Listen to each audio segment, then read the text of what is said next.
Hi. Hello. Welcome. Come on. Oh, no, we do that together. Yes. Fuck. Go. Right. Shall we try again? Yeah. Joe, ready? Steady. Hi. Hello.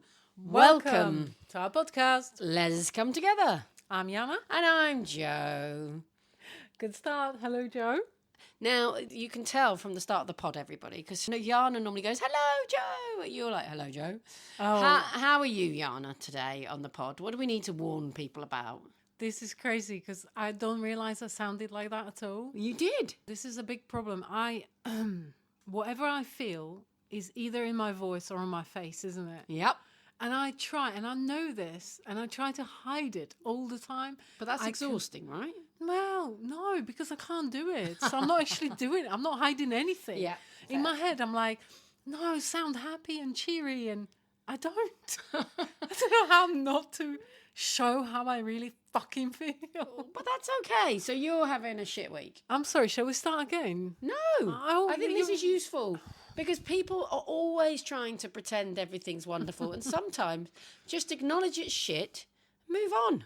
Yeah, I've had a couple of rough weeks. Cool. Okay, moving on. No, we'll come back to it. But when I lived in Germany, it really shocked me because when people say to you, oh God, I want to say ça va, which is French. Yes. How are you? But it's wie geht's? How are you? Wie geht's? The answer, obviously in English, is always, yeah, fine, good. That's not the answer in Germany. It's you're honest. But the first time someone said to me, yeah, not so good, I was like, oh shit, what do you want, a counsellor? Because it's okay to say that and still go, okay, well, have a good day and move on. You can stop and ask, but you don't have to. Whereas in this country, you're a bit like, fuck, you're not okay? Shit, what should I do? Quick, ring 999. Yeah. I love British people. You're just funny. And I think that was my problem when I came here. Because back home is the same. Right. You know, you ask someone how they are, they're going to give you an honest answer. Yeah, no, we don't want that shit. But here I would ask, hi, how are you? And they're like, yeah, okay. And then if I met someone, they're like, oh, hi, how are you? And before I said anything, they almost walked past me and carried on. It's not actually a conversation starter. Hang on, I was going to tell you, I am not doing well. Help.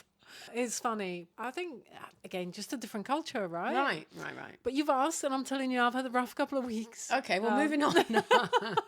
No, I mean, that is shit. And I'm sorry it shows on my face and it sounds in my voice, but I can't help it. I really try. And no. As you know, we had loads going on for Molly with her dad and other things. And that's kind of slowly got sorted. And then things went wrong for me a little bit. I mean, quite a few ways. And it just kind of got to me. But Molly's in a really good place right now. So she's there to support me like I've been supporting her for the past few weeks. And it just works. Isn't that fantastic about a relationship? Yeah.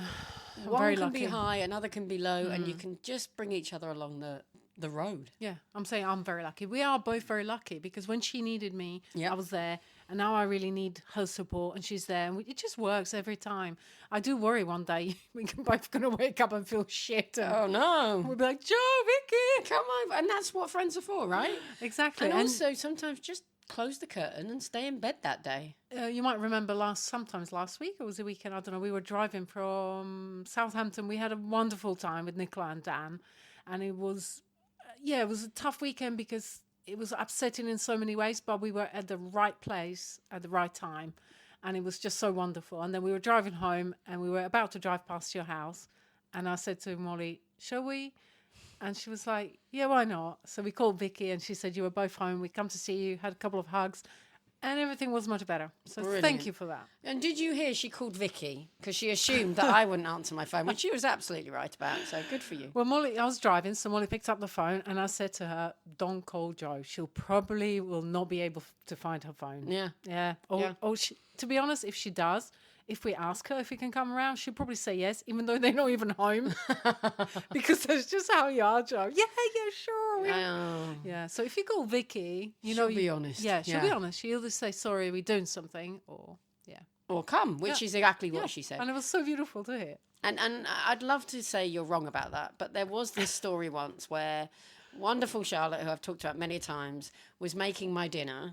And she was like, where the hell are you? Because you're meant to be home for dinner. And I said, yeah, I'm at the end of the road. And she went, okay, great. See, the problem is I don't like to disappoint. I was at the end of a road. It just wasn't the road. 100 miles away. It was a very long, the A449 from Wolverhampton goes all the way to Stafford, basically. And I was closer to Stafford than I was Wolverhampton. Honestly, she was so long suffering.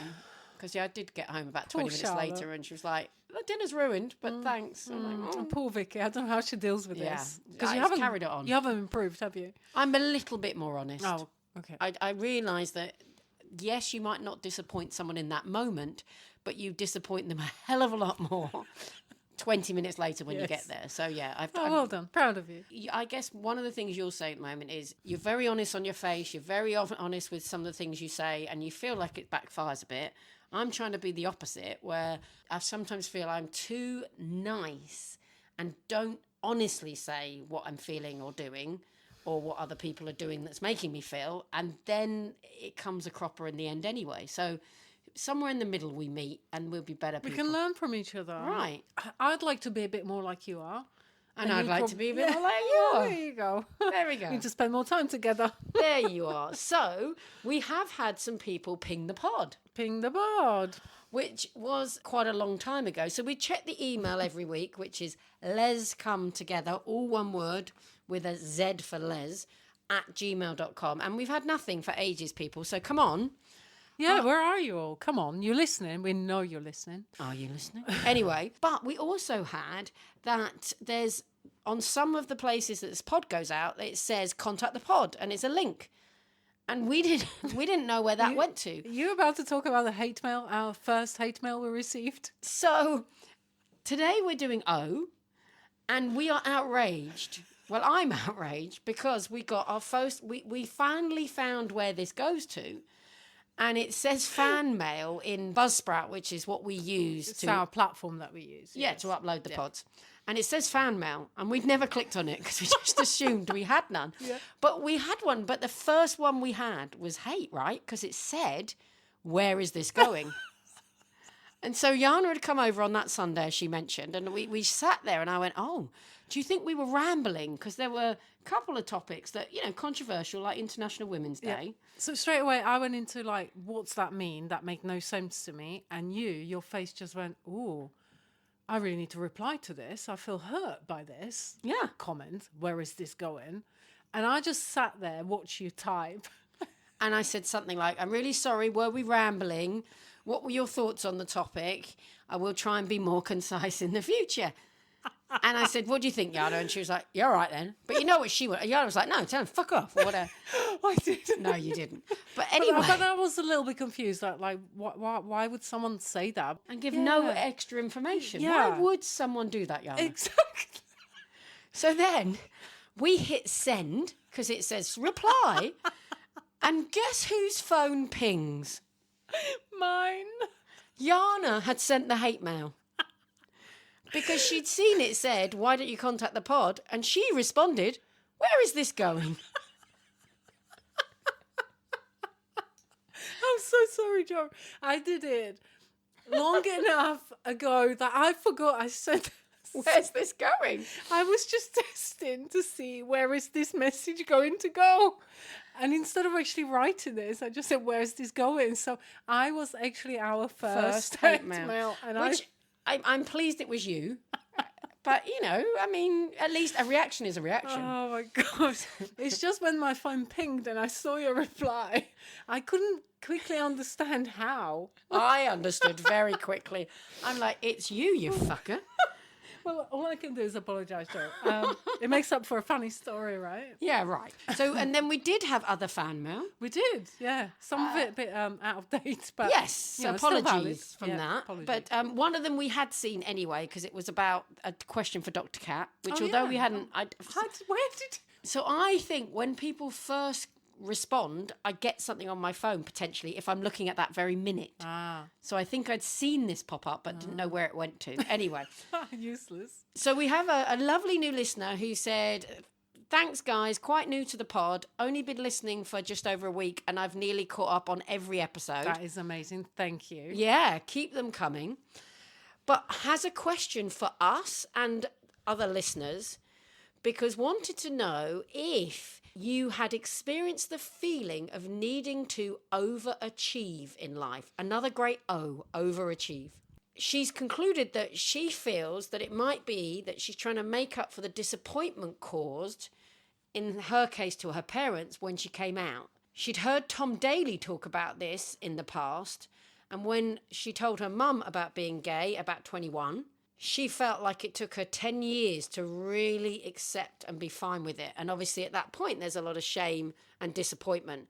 And so really feels like has this need to not disappoint people and to always be achieving, driving themselves by the sounds of it very hard, like at work. Wow. Do we have a name? I don't know if I'm allowed to use the name because I work with this person and she said to me, Oh. I can't believe you're not using a persona. So let's call this person Sarah. Overachiever. Yes, and she is amazing. She's very senior. Well, that's good to hear, and I think it's really interesting. And I never thought about it until we spoke about this just before we started the pod. And actually, yeah, I probably identify with that. Because you work stupidly long hours. No, but that's just part of my job. You know, that's like just job I chose. Do I stay on? Well, if I have to, because I'm... Yeah, but it's not just that. Yes, you chose a job that is very intense, and you've got people you work with that would turn up to a shout and would be giving less of themselves than you would. I can't comment on that. Okay, I assume, because I know how much you give personally to the job. Yeah, and I'd like to think most of the people I work with are very much the same. sure, But yeah. like everywhere, there will be people that won't. But I don't think that means I'm overachieving. I'm just enjoying what I do and I give it 110%. My overachieving, I think, comes elsewhere because I see overachieving like... Really? Well, fuck you, bitch. What do you mean? Okay, well, yeah, maybe not. No, tell me. I'm only joking. Elsewhere, where do you overachieve? I don't know if you would call that overachievement. It's overstretching myself, I Yeah. guess.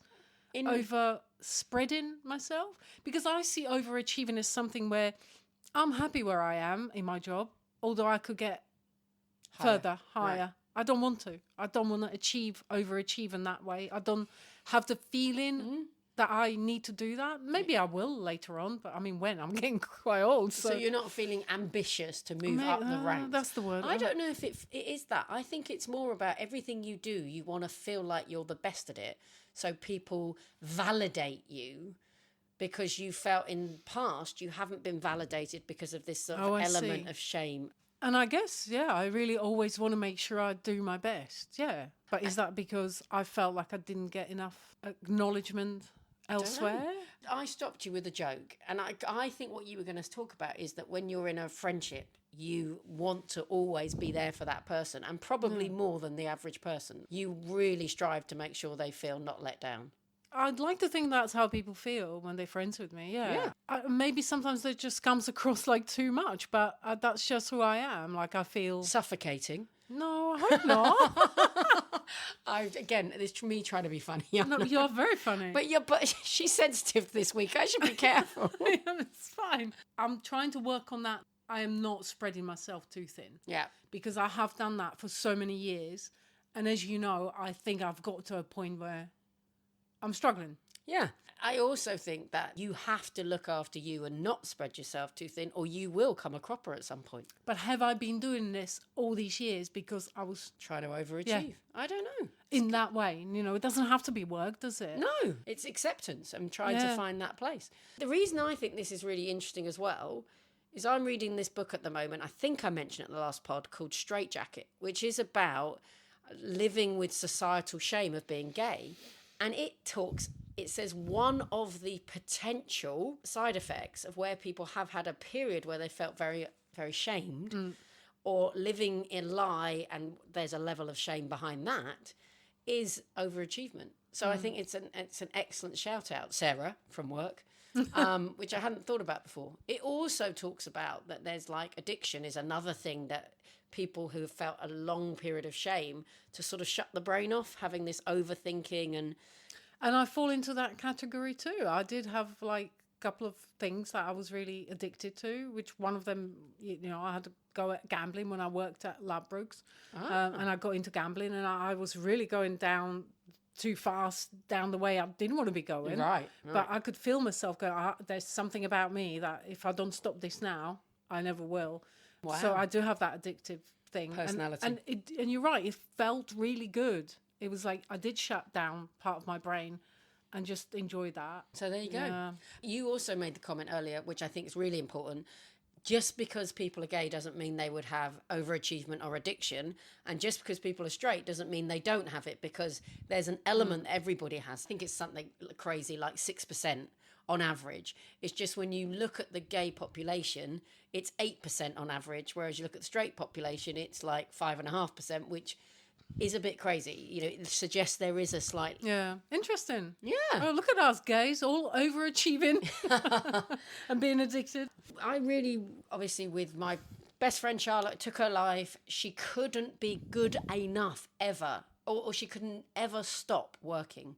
And that's where I didn't understand it. And maybe that was part of this topic of I have to be the very best because it's important, because that's part of dealing with growing up feeling gay. I don't know. Never know. Whew, yeah. So that's a deep topic. It's really Isn't interesting. it? And thank you for sending that suggestion in. Sarah carried on because obviously she's done every episode in a very short period. That's amazing. And she said, when you were having Isaac, did you have concerns about bringing him into a family with two mums? Because it would make his life harder, or the effects it might have on him? Because she said she certainly did. Well, so what's your answer to that, Jo? Yeah, definitely. And honestly, marrying Vicky was really important in lots of ways, because I had loads of hang-ups about stuff like that. So whereas she was just like, get over yourself.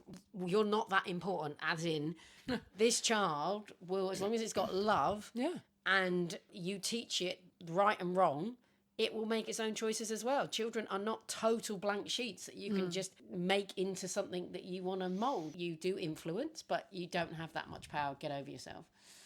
But I mean... Well done, Vicky. Yeah. Yeah, she's so sensible. Yep. But when we were doing IVF, I was not prepared to get any support from the government. You know, like it came in just after we'd started that in certain postcode areas you could get IVF financially supported on the NHS. And I was like, no, Vicky, because we're gay, so we don't deserve that. Wow, really? And she was like, well, we're lucky enough we don't need it, so we won't investigate it, because let's leave it for the people that do. Yeah. But we have every right to it. And having those conversations made me go, yeah, shit, this is my own like shame or homophobia or whatever that makes it like, no, gay couples can't get support because that wouldn't be fair. Oh, Jo, I'm sorry. That's horrible. Yeah, we should never. But I guess at some point of our life, we all feel like that. I can't remember right now, but I'm sure I felt like that. Well, because I'm gay, surely I'm not entitled to it. Damn right we're entitled to it. To anything that any other human on this planet gets, we are also entitled. Right. Do you know what I mean? Like, and that's this why societal shame that we grew up with. It wasn't... It's there. Yeah, definitely. So address it, move on, laugh at yourself. Yeah. I mean, honestly, I think the best children that are brought up in this world are brought up with a family that gives them values, love, support, and the space to be themselves. And it really worries me where you have some families that are having hundreds of children and not able to give them all that. But again, I'm not judging, but it doesn't matter the sexuality. That can happen in any family. It's more important that you give the child a chance. But is it a little bit like, and I guess that I get that a lot. Maybe that's why I'm so fucking exhausted, to be honest, because being a woman in a man's world, being a foreigner in a foreign country, to me it's foreign country, being gay, I guess I'm always feeling like that. Like, and God. Fitting in. Yeah, it's constant, isn't it? It's like, no, I don't need that. I don't need that. I can handle this. You know, I can handle this. I don't need any help. And I've never been to I did go to job centre once and I walked out crying and never went back. But I never received any kind of help. Like everybody else has. We all need a hand sometimes. I mean, I've been here for 30 odd years and yes, I've been paying your stamp. Yeah, definitely. So thank you for those fabulous questions. Yeah, keep them coming. So we did overachievement. We did outrage because we got hate mail to the pod. We were also going to talk about obstacles, Jana. My question to you on obstacles was just, do you think an obstacle, because obviously the whole idea, you think about like an obstacle race. The whole idea of an obstacle is it's something that challenges you, it brings the best out in you, and it allows you to go forward and achieve. Or do you think obstacle is something that you bash your head against and you lose all your energy, and you end up going in the wrong direction, and it takes you, because it can be both things, can't it? Right, you're on a route and there's an obstacle, it has to send you in a different way and it's a totally negative experience. Or it can be, these are the things that bring out the very best in. But I'm an outrageous overachiever. Of course I'm going to get over the obstacle. Yeah, I'm one of those. I will do my best to Get on with it. Yeah. Anything in life, like all of us have obstacles, and some of them come at a time when we're feeling energized and bring it on, and you're in a good place everywhere else, and that's when you hurdle these things, and what doesn't kill you makes you stronger, and all that shit. Yeah. And there are other times when you're already low on energy and you're carrying the weight of the world on your back, and that obstacle is the thing that makes you lie down and just stay there for a bit. So I guess there's no right or wrong on obstacles. It just depends how you're feeling. No, earlier I was trying to eat before I get here, and at the moment these bloody Invisaligns are quite a bit of an obstacle, if I'm honest. But I'm getting on with it. Yeah. And I moan about it every day.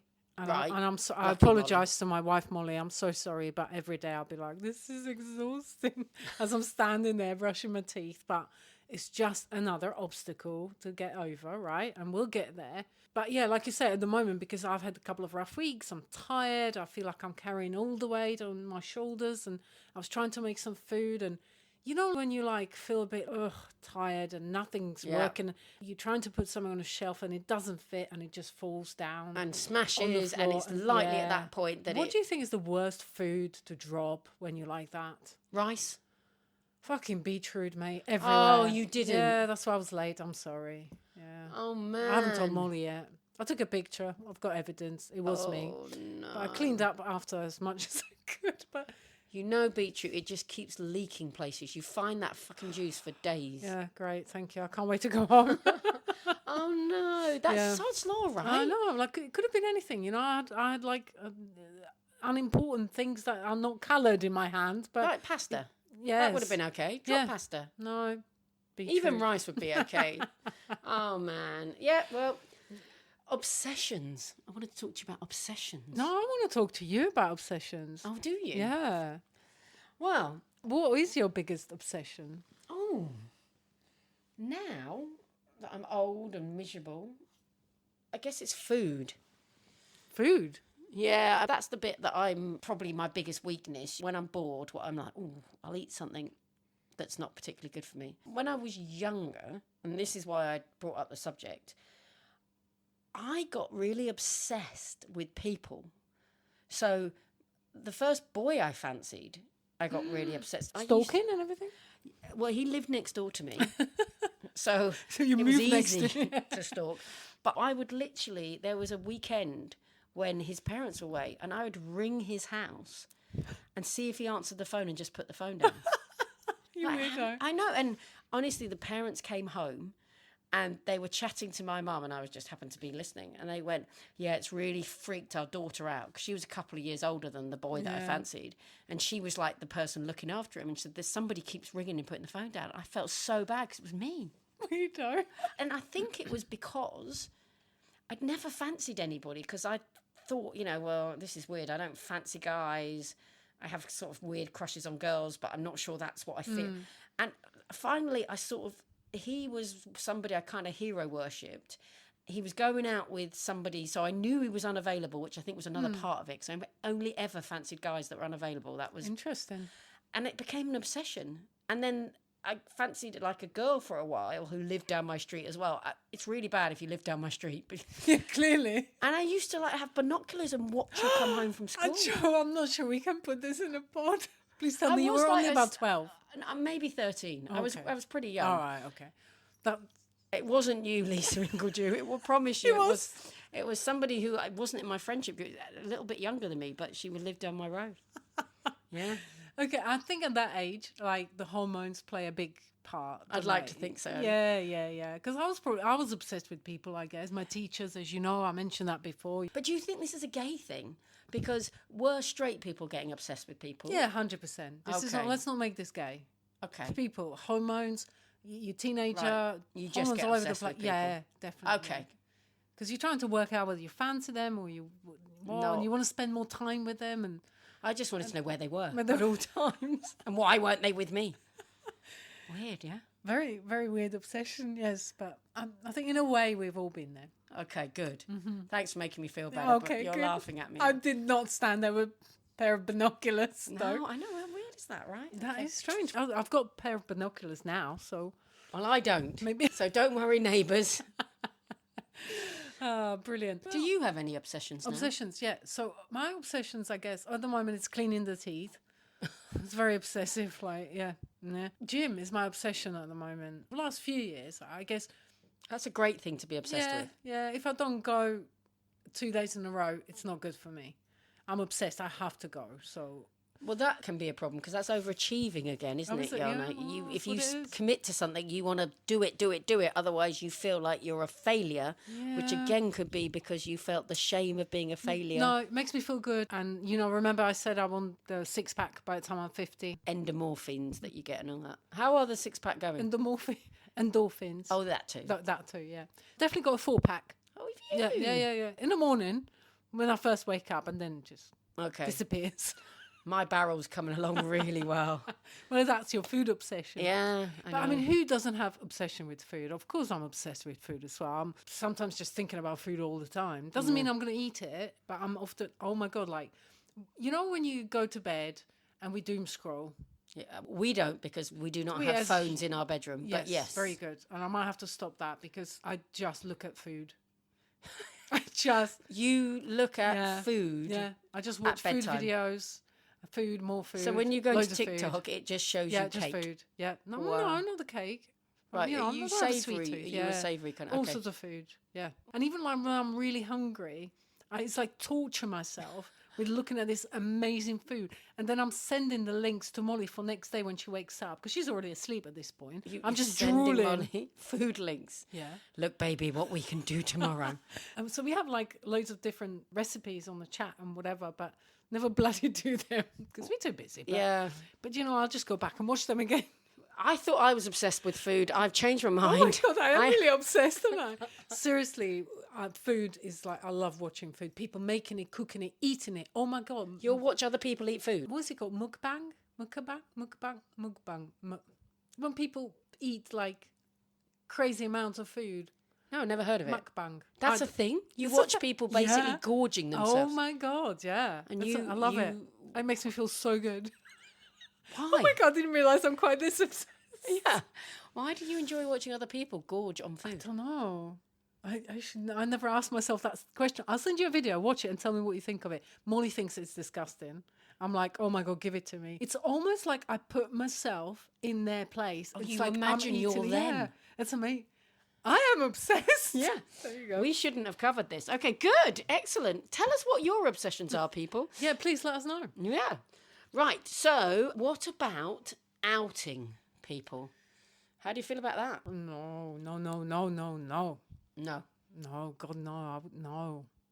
So, obviously, in the 80s, there was this whole campaign, which was where they would basically out people. If the gay community found out that somebody, particularly of stars and high profile people, they would out them. And there were some horrendous cases where they outed people that weren't even gay. I think Jason Donovan's been outed about 6 times. Oh, he's not gay? No, apparently not. So that sounds, even as I'm saying it, I'm like, horrendous case. Why is that horrendous to be outed when you're not gay? I mean, why? That's awful in itself that I've just said. But it's that topic of that at the time, it was so faux pas, it was so negative to be gay that they wanted people to understand that some of the people that you think are the best looking or the best characters, they are actually that's the reality. People are gay. So this had to happen. I don't know if it had to happen. It's awful. Like now you would say no. If somebody doesn't want to say, like footballers, there's got to be a gay footballer. None of them are prepared to come out because it would make their life miserable in their job. So, no, if they don't want to come out, we don't out them. No, like obviously maybe when I was young and I was out and I was drinking, maybe you say things that could potentially get someone in trouble, but I would never do it on purpose to out someone.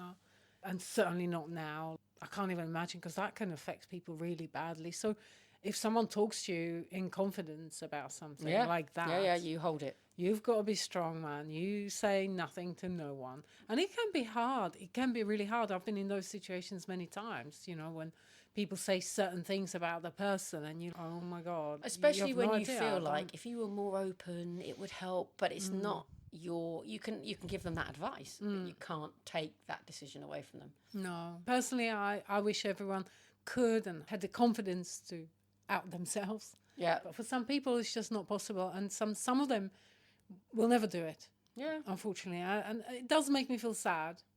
But it's what it is. It's their journey, isn't it? You're right. Yeah. I actually sort of got outed to come out myself. Oh. So I was out at university, but I wasn't out to my friends around here because all of them know my parents and I hadn't got the courage up to tell my mum and dad yet. So I wasn't out here. Yet. When I was 25.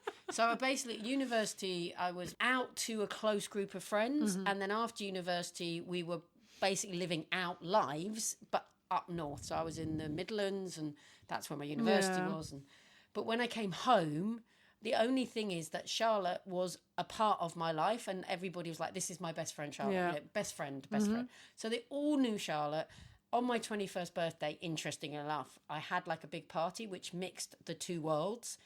And my friends from home were going, isn't those two girls kissing each other? It wasn't me, but my gay friends were, some of them, kissing each other. Wow. So the last 4 years, they probably knew. Yeah. We went out for dinner. And one of my friends at the table, they were all talking about how their lives are. And they're like, how are you going, Jo? And I'm like, yeah, all good, fine. And they were like, when are you going to tell us? That's what she said. And I just burst into tears. And I mean, it was so obvious because everybody knew I was living with Charlotte. Everybody knew we did everything together. But I assumed that they just knew she was my friend. So it made me tell them, which was great. They were amazing. We all just had a big cry together, But then I had to tell my parents because I was like, these guys are going to tell their parents. And when they do, it will get back. And it has to be me that tells them. And I made such a big deal of it. I've got to tell them, A whole day went by and I hadn't told them. And then I was leaving to go back. And I was like, I've got to tell you something. And they were like, all right, what? Made such a massive thing out of coming out. And they were a bit like, okay. Because they also knew. It's the stupid thing is everybody knew. That is kind of like a bit of an anticlimax for you, really, isn't it?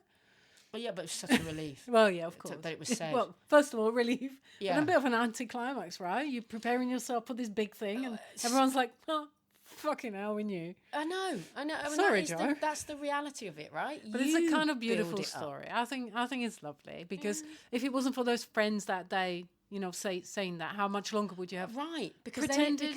then it becomes difficult. Yeah. It's 5 years now. Why now? When it was yesterday and it wasn't the day before, and it gets really difficult. Yeah. So yes, a massive thank you for outing me. Fabulous. But don't out anybody. We are going through these O's like we are, and speed it's of nearly light. time for news.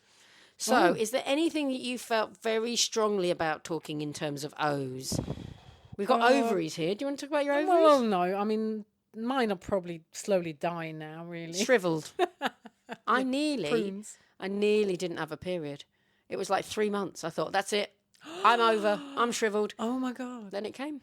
Oh, so you're still a woman. Oh, bloody hell. Sorry, Jana. I am still going to be a woman if I don't have a period. It's a joke. It's well, a joke. good. Every time I get a period, I shout to Molly, still a woman. She's like, oh, she just rolls her eyes, bless her. The only one I perhaps would like to talk about, not my ovaries, nobody needs to know. I quite like the orientation. But this isn't the orientation you think I want to talk about. Sexual orientation. No, I mean, we all know I'm gay, you gay, that's our orientation. But sexually. it's the geographical orientation. I am shit off. Like directions. Yeah, it's really bad. And I think it's getting worse, Jo. I don't think that's a gay thing. If one Because day, I'm really good. one day, if you expected me here for pod and I don't turn up, it's probably because I got lost. You've just gone the wrong way. Yeah, it's bad. It's weird that I have a friend at work and we get out of the lift every day and 50% of the time she turns the wrong way.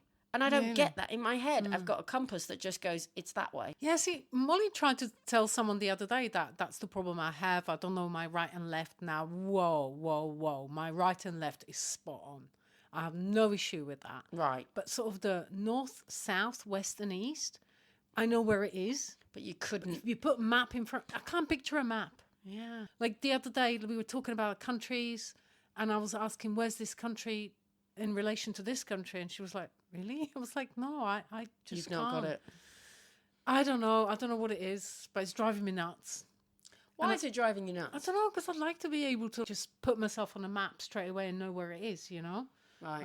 So, yeah, no, my orientation's crap. There's just some people, like Vicky's orientation, crap. But get Vicky to fill a boot.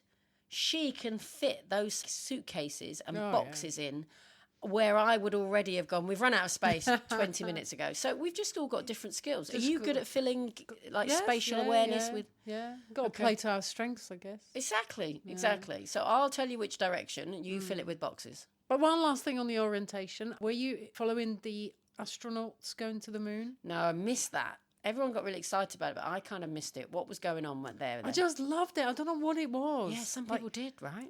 I mean, that's off the scale, off the map. It's out there in the space and the Right. moon. And every time I look at the moon, oh my God, they went there and around it and back. Like I was up in the middle of the night watching it all happening. Wow. It became my obsession.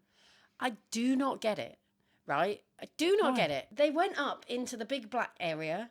They went a long way into big black. Yeah. They came back again. They got some nice pictures while they were there, but I got some good pictures in Antigua. Why do they need to go to the moon?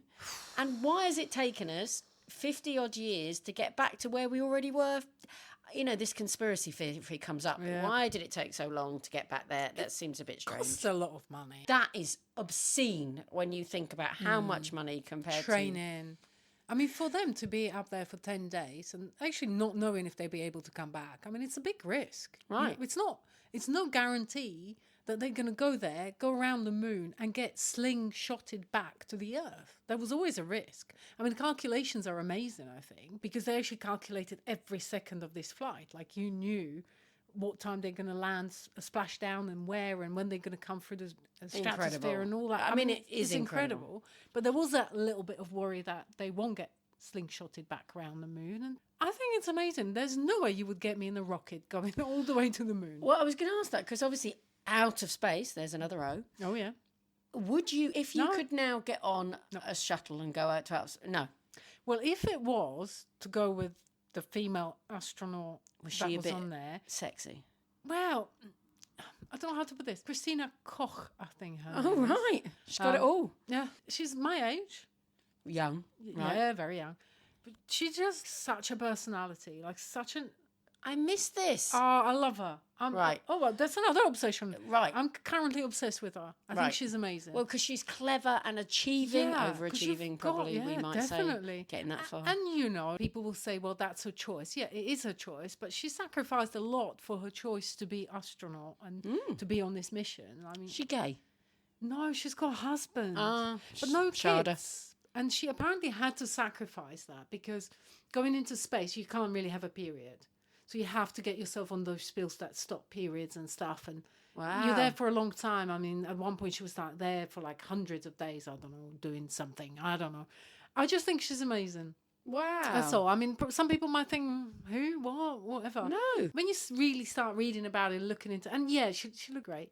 She's not bad looking she's either. yeah, she's easy on the eye. Honestly, what I loved about this story is some people absolutely loved it and really watched it, and it just didn't. Not for me. But Okay. that's interesting. That just shows how different we are as humans. Yeah. Outer space, no, you would not get me there. No, me neither. It's too scary. Absolutely too scary. No need. But fascination, how that rocket goes up there at that speed and goes around and comes back, absolutely mind blowing. Loved it. Well Brilliant. Well done. Claudia Clock? done. That one, yeah. Was that her name? Christina Koch. Oh, it's close enough. It's got on here online dating. Did you ever do any online dating, Jana? No. No, we're Have- too Yeah, old. no. And I'm glad I didn't. I don't think. Well, actually, no. I'll lie. Had I been single at any point of my life, Yeah. which I've never been single really. Oh, well, I have, but it was just before the time of online dating was a thing. I would have liked to try it. Like, it would have been an interesting way of doing it. But I don't think I would have enjoyed it more than just how I've done it. Meeting people at certain situations and just getting it Yeah. on. The problem is that it's quite a lot of pressure. When I've been out with people that are online dating, before you know it, they're checking their profile, going, has anyone looked at me? Have I got any likes? I think that's horrible. Yeah, not a fan of that. Yeah, because self-esteem is so fragile anyway. And then add to it that you're checking regularly if anyone giving you likes or ticks or swipes or whatever it is. That... No, actually, yeah, I forget that there is all that. No, I wouldn't like that side of it. Yeah. But my friend Nicola, she went speed dating, which is different, isn't it? It's Yeah. not online, is it? It's like, No, you meet people and then you have And like... I don't think she planned to go. I think she was pushed to go by her friends. She was, yeah, let's go, gonna do this. And she was like, oh, okay, fine. And then there was a guy called Dan who also was pushed by his friends to go speed dating. And voila, Wow. they've been together, a year, 18 months. Voila. I don't know. That's fantastic. And they're so cute together. What I like about that is that you A, speak to the person, but B, you visually see the person. Yeah. And if there's a spark, you know it, right? And don't get me wrong, every relationship has to be built on attraction at first sight isn't enough. But there's got to be something in just chatting. Yeah. Whereas online, it's all... It's just a picture, isn't it? Like, and then people have time to think of answers. yeah. And you don't know if they have smelly breath or Right. dirty fingernails, you know? How easy is it to read something into a written word that wasn't even meant or said, or text sometimes you go, uh-oh, what are they saying that for? And it's so I much prefer the whole, but I'm old. Yeah, well, Right, there we so go. I think we're okay with O's, Jana. I think it's time for the news. Right. Are you ready? Have you got a piece ready? I will play the music and you promise me one thing and one thing only. You're not going to do that funny voice. Well, I'll again. try not to, but I think I was very sexy with that funny voice. Okay. I'll just do my normal voice.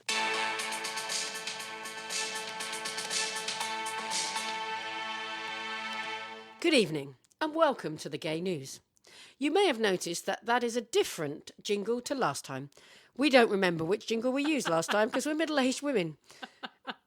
Also in the news, anti-LGBTQ plus hate crimes come closer to being treated as abbreviated offences. So what that means is if it's classed as an abbreviated offence, which is things like racial hatred crimes, there is longer sentencing. So it's actually making it... Sorry, are you doing the hate crime? I've just realised. Yeah. I was going to do that. Never mind. Carry on. Were you? Oh, I thought you said you didn't understand some of the words. Carry on.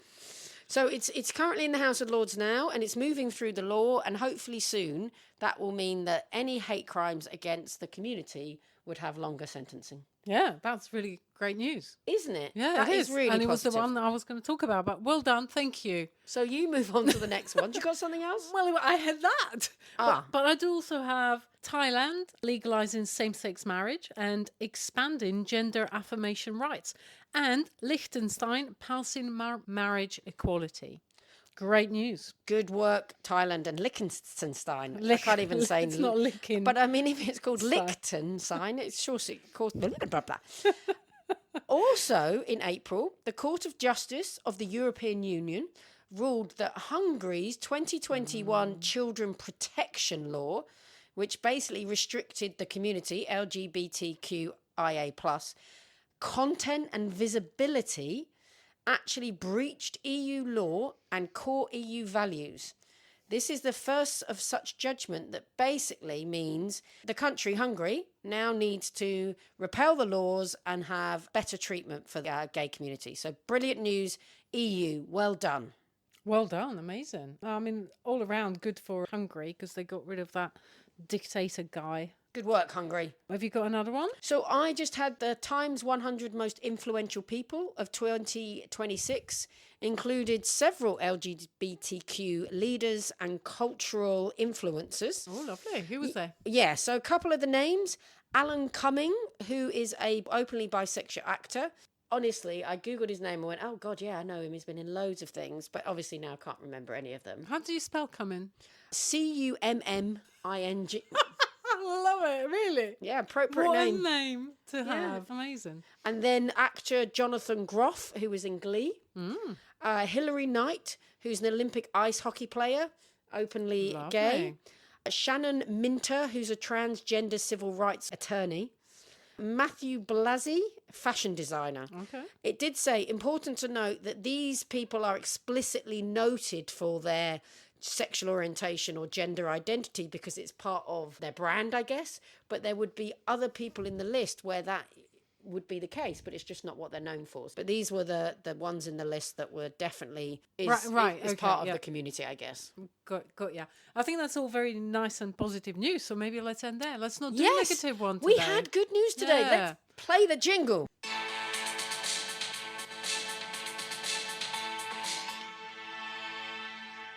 That's the news for today. All positive. We'll leave it at that. And we will probably end our pod with a joke that I don't have. Oh, fantastic. But you promised. I got a joke this time. Honestly, as you know, I used Copilot last time and it told me to stop being so homophobic. Yes. So then I just Googled gay jokes and I think I found Jana's site because I got quite a lot of hits on jokes that I already knew. But here's one, and not a hugely long one, but I like it. A lesbian slept with 13 women in one night and suddenly died. Right. At her autopsy, it was discovered she had died from a crack overdose. Okay. Sorry. I mean, it's Out of all those jokes, that's the one that tickled my... Yeah. Sorry. Oh, well done. And do you not have anything? Me? Yeah. I can dig something out of my head. Hang on.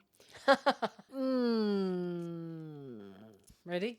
I don't think so. What's a lesbian's favourite Pokemon? I mean, my Pokemon knowledge is pretty Pikachu. Darling, Squirtle. Oh, no. On that note. On that note, thank you very much for joining us. Do please keep your comments and your questions and your topics coming in because we absolutely feed off them. If you've got no topics, maybe you don't need us. Well, maybe they're just happy with, and I heard this, people say they're just happy with what oh no, that was somewhere else. Never mind. That wasn't my advisory panel meeting. Asking for agenda, they were like, no, what you guys are doing is great. We don't contribute. So not this pod at all. So not this pod, but so yeah. I still think we're doing quite well. Right. And that's all that matters, right? Exactly. But people, please. Let us know feedback. Absolutely. We love it. And what is the email, Jo? Les, with a Z, come together, all one word, @gmail.com. That's the one. And this is it from us today. Thank you from Jana. And thank you from Jo. See you next time. Bye.